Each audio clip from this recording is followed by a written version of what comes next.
My name is Gwen Olsen, and I am the author of Confessions of an RX Drug Pusher. I'm a 15-year veteran of the pharmaceutical industry, and I left in the year 2000. And what I would like to do today is I would like to dispel the myth that the pharmaceutical industry is in the business of health and healing. Because in fact, what the pharmaceutical industry is in the business of doing is disease maintenance and symptoms management. They are not in the business to cure cancer, to cure Alzheimer's, to cure heart disease, because if they were, they would be in the business of putting themselves out of business, and that in fact doesn't make sense. I don't want people thinking that I am a conspiracy theorist, because in fact there is no theory behind what I'm telling you. It's all provable. And what I'm saying is provable is that the pharmaceutical industry doesn't want to cure people. You need to understand, specifically when we're talking about psychiatric drugs in particular, that these are drugs that encourage people to remain customers of the pharmaceutical industry. In fact, you will be told if you're given a drug such as an anxiolytic or an antidepressant or an antipsychotic drug that you may be on the drug for the rest of your life.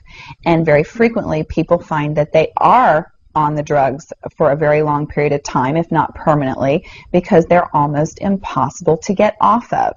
Some of them can have very serious withdrawal symptoms, and most of them can have extremely serious withdrawal symptoms if they're stopped cold turkey, but some people even experience withdrawal symptoms when they try to titrate or they try to eliminate the drug little by little, day after day. So it's really important to understand the motivation behind all of the current maintenance drugs that are on the market, even, for example, drugs such as cholesterol-lowering drugs. And what we are in fact finding now is that cholesterol drugs are lowering cholesterol excessively and causing other disease states as a consequence.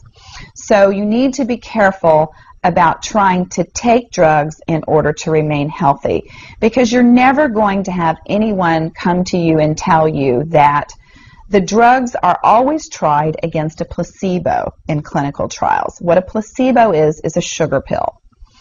And in fact, many drugs are not found to be much more efficacious than the sugar pill. And in a case in point actually is the recent clinical trials that were released in the meta-analysis that came out of the UK on antidepressants, on the newer SSRI, selective serotonin reuptake inhibitor antidepressants. And what was found was the information that activists and other researchers have known for decades, was that antidepressants are no more effective than placebo, no more effective than sugar pills. But yet there are over 44 million people that have been taking these antidepressants, and a large number of them people that have mild to moderate depressive episodes. In fact, they prove that the antidepressants were not effective in anyone with the exception of some of the most severely depressed patients. And I can tell you from personal experience that there are a number of things that depressed patients can do to improve their mental status aside from drugs that are quite effective, and in fact more effective than placebo.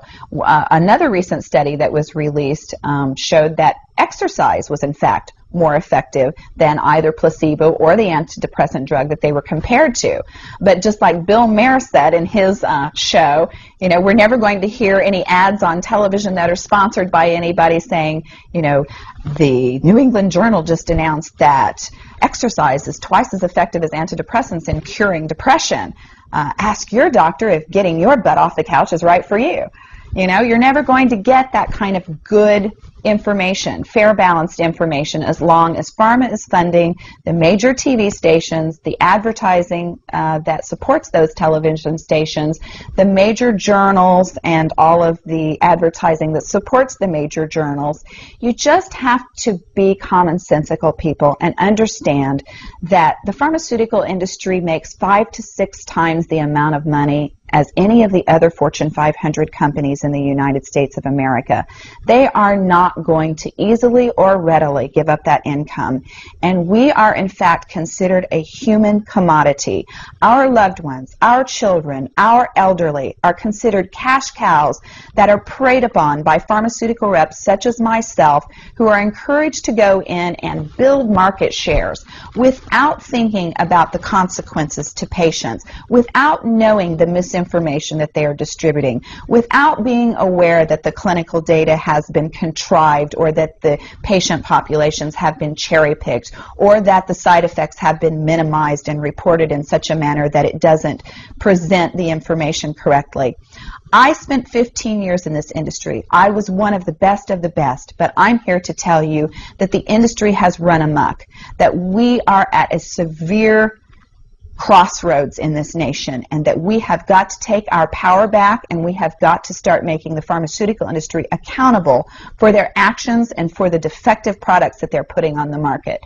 It won't be long before every American is affected by this disaster, and we need to be aware of what the differences are between diseases, between disorders, and between syndromes. Because if it doesn't have to be scientifically proven, if there are no tests, if there are no blood tests, CAT scans, urine tests, MRIs, if there is nothing to document that you have a disease, then you in fact do not have a disease, you have a disorder, and it has been given and has been diagnosed pretentiously, and you need to get yourself educated and understand that there are options, and those options are much more effective than drugs. You need to look into the nutritional aspects of your diet and your lifestyle aspects. Are you exercising? Are you taking care of yourself in the ways that you need to be proactive about your health? Because once you start down the road of taking one prescription drug on top of the other, you will be a lifelong customer for the pharmaceutical industry, and your choices will be truncated. So I would like to ask you to please self-educate, be proactive, and share the information with others.